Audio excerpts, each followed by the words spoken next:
Hello, friends. I'm Donna Clement Petrushka, and I am honored to invite you to something truly extraordinary, the Kim Clement Prophecy Vault. Now you can gain unprecedented access to my father's entire digitized video archive. Every prophetic moment, every powerful teaching, every anointed worship session is now available to you in the Prophecy Vault. We've also enhanced the prophecy database, meticulously updating it with new video content and profound insights. Plus, I'm excited to share that my dad's special School of the Prophets teachings are included, offering you deep, transformative lessons on hearing God's voice and understanding his revelations.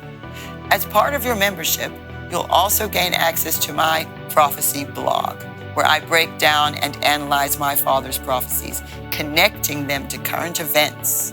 This blog will provide you with exclusive insights and a deeper understanding of how God's word is unfolding right now. And we're offering something truly special: exclusive analysis sessions available only to members of the Prophecy Vault. These sessions will go beyond the surface, providing in-depth exploration of specific prophecies and their implications for today and the future. Your partnership is crucial.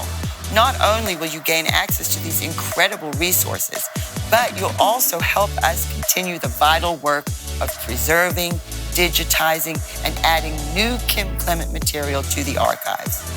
So, I'm inviting you to step into the Kim Clement Prophecy Vault. Let's embark on this journey of revelation together, and I can't wait to see you inside.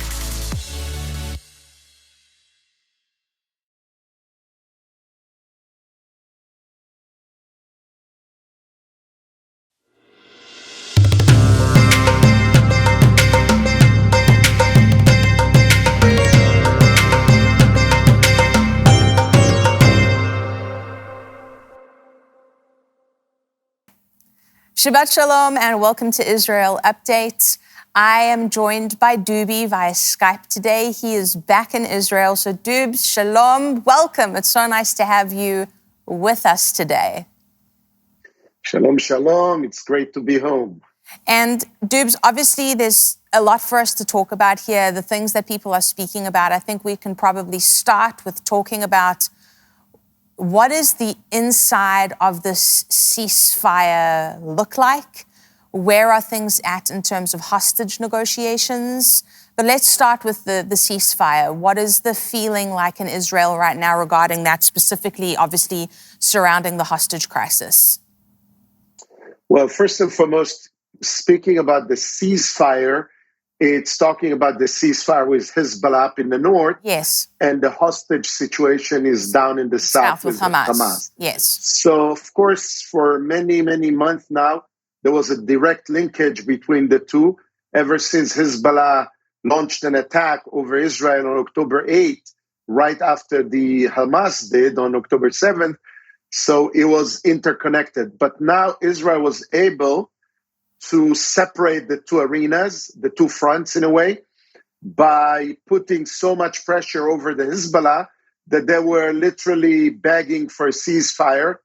And eventually, with the help, of course, of the American delegates and France and the international community, together with the government of Lebanon, so-called the crippled government of Lebanon, Israel was able to sign a peace treaty, not a peace treaty, a ceasefire treaty, which is very fragile. Yes. Very fragile because it was already being broken several times in the last week when Israel was able to detect Hezbollah operatives are trying to get back to some of their old posts, trying to, I don't know if they were trying to launch, but they were messing around with some of the launchers. Then Israel was literally reinforcing the ceasefire agreement by shooting them and attacking them and also killing a few. And then 3 days ago, Hezbollah was literally launching two missiles towards Mount Hermon and Mount Dov, and saying that this is their retaliation for the multiple times that Israel was breaking the terms of the. Israel never did. We were monitoring very carefully the situation, and unfortunately, the Lebanese army that supposedly was signing part of this treaty, that they will enter the areas that were left behind by the Hezbollah, and we reinforced the terms not to allow the Hezbollah operatives to get any closer to Israel borders, never really started to move forward. So we are waiting, all the international community, together with Israel and with Lebanon, I guess, for Sunday, as they've been announcing that on Sunday there will be high-ranked official meeting in Nakura in Lebanon at the UN military base over there, where there'll be representatives of Lebanese government, Israel, France and England, together with the United Nations, to sit down and deal with every breaching of the agreement and what would be the mechanism to deal with all that. And as they say here in Israel, a lot of the commentators, they're saying that after this meeting will take place, it would be much harder for any of the parties to break the rules and break the terms. So we're waiting for that because, there are many Israelis that has been displaced from their homes for over 14 months right now in the northern front of Israel. And these are about 75 to 80,000 people, families with children, elders, that are begging the government to create the right conditions for them to return back home. It's been enough for them to be refugees in their own land.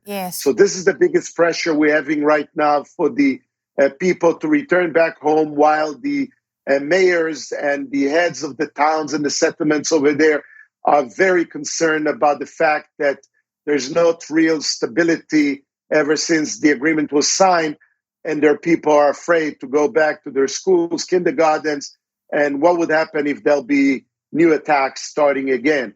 So this is it. Israel is monitoring very carefully, sending intelligent drones and flying over Lebanon, which considered to be a breach of the agreement by the Lebanese party. But there's no other ways for us to monitor the acts that they're doing. And a lot of the Hezbollah operatives are using the very, very foresty areas and the bushes that are getting all the way almost towards the borders of Israel to sneak back into their post and get closer to the situation. So this is it. And obviously there's also this long history of whenever there has been any kind of ceasefire implemented, we know that Lebanon's broken it over and over again. And I understand that there has to be a separation between the innocent civilians and what's going on with Hezbollah. Like, I understand that. But at the same time, what is Israel supposed to do? And this is the question that I keep posing to people is, for them, if there's an error in for Israel, if they don't realize what's about to happen, and like you're saying, these people go back into their homes, into their schools, into their kindergartens, and an attack gets launched, you're talking about dead children. You're talking about dead civilians that can be on the other side of an attack that was unexpected. And it's very difficult to go on the word of a group of people that have broken prior agreements just like this one over and over and over again for decades now going back. So it's a very difficult, tense situation, which I understand. And then obviously, Doobs, the other thing that we've got to look at is, you mentioned this a while back about the hostage situation. It's not as clear cut as people think it is.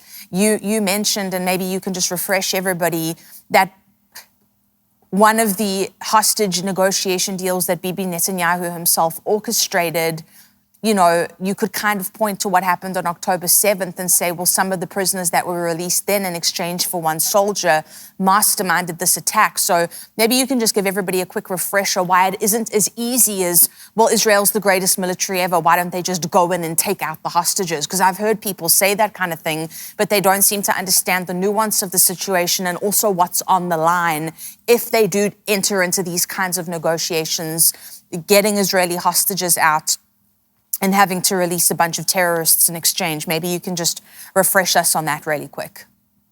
Well, remember when there was a deal concerning Gilad Shalit, the Israeli prisoner, a soldier that was captured by Hamas and kept in Gaza for over 5 years. And eventually Netanyahu agreed to release 1,027 terrorists with blood on their hands, most of them. Amongst them was Yahya Sinwar, was the leader of Hamas and the orchestrator of the entire attack on October 7th. And most of the operatives that were participating on October 7th were people that became officers in the army of Hamas. There were people that were released at this terrible deal for the release of one soldier. And that's what's standing on the line right now. Do we release hundreds and maybe thousands of terrorists that are so well trained, and some of them even the Nukhba operators who raided over Israel on October 7th, that this is their first demand, to be releasing them for the hostages that they keep in Gaza now? 101 of them are alive, I think. Is this the situation that we are facing right now, when we can expect in no time another attack over Israel by well-trained terrorists who are so deeper into that mentality of attacking Israel, knowing already what to expect in the Israeli prisons, 3 meals a day, full education, visitations from their families. So, these are not the conditions of where our terrorists are captured. Our hostages. I'm sorry, I apologize. Our hostages are held.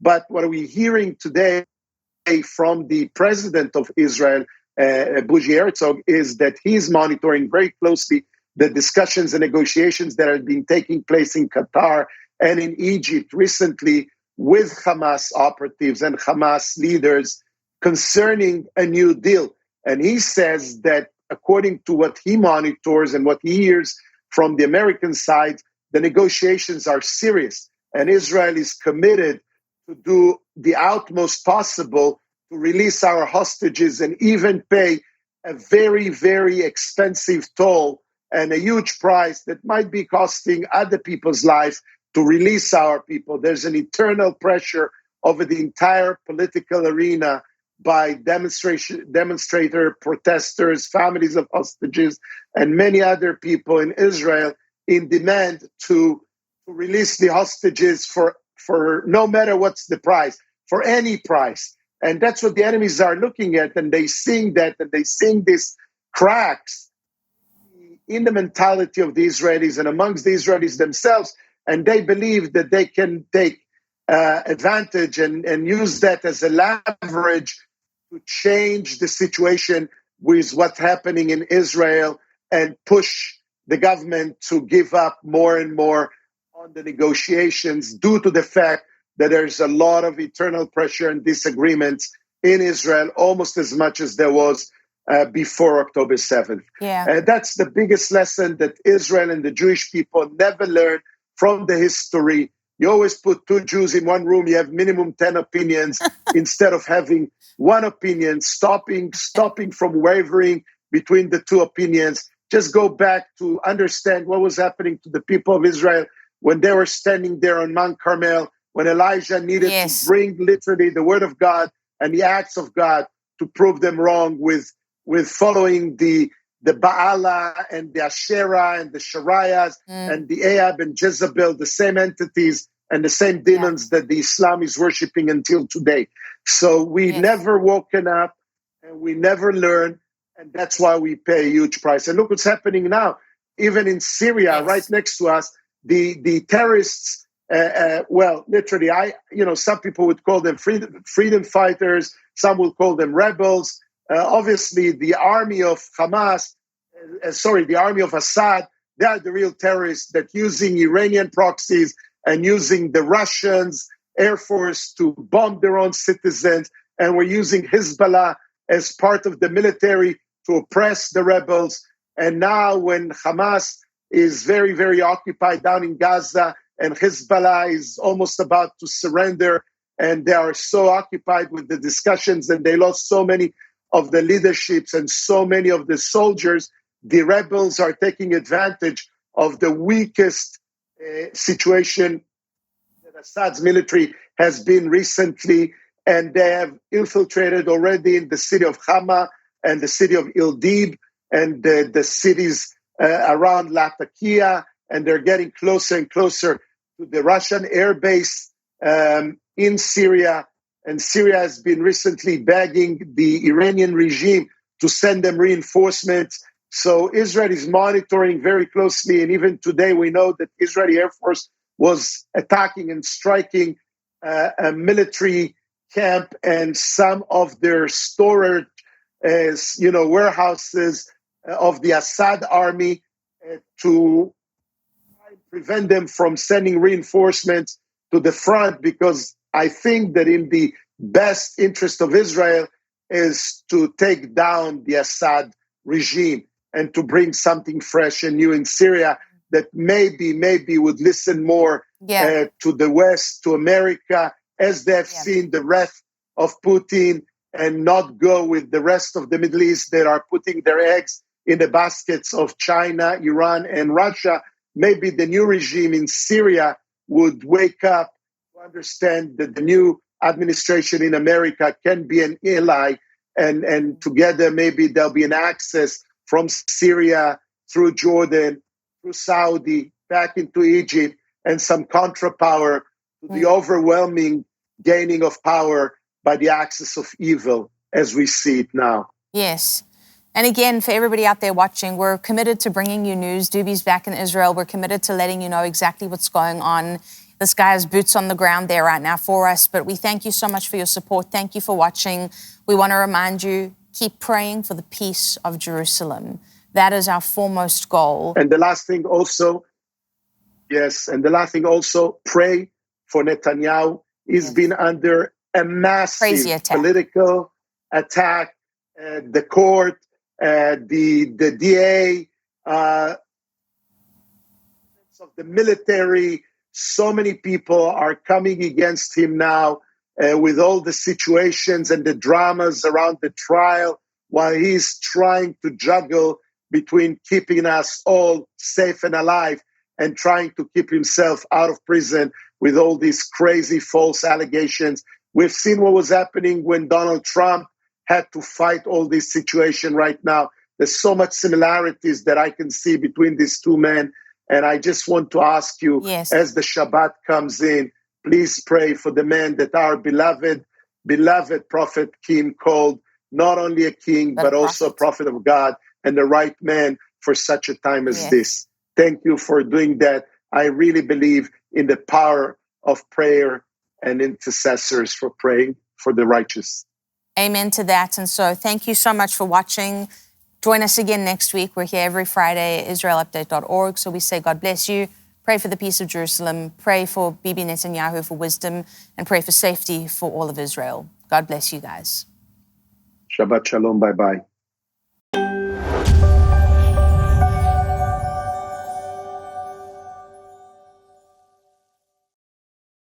How can we build others up? Is it necessary? Is it kind? Is it true?